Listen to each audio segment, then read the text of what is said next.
كثيرا نقول يا اخوانا مسألة مش مسألة احتفالات ولا طقوس، احنا بناخد عبر.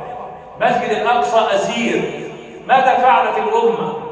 اليهود أخزاهم الله وسيخزيهم إن شاء الله، كما نرى اليوم وما حدث في غزة وما حدث في الضفة الغربية، وأن الله أخزاهم وقبلوا بوقف النار وغيره، فإن الله منجز وعده لأمة هذا الدين، لكن يحتاج إلى رجال صدقوا ما عاهدوا الله عليه، منهم من قضى نحبه ومنهم من ينتظر، وما بدلوا تبديلا.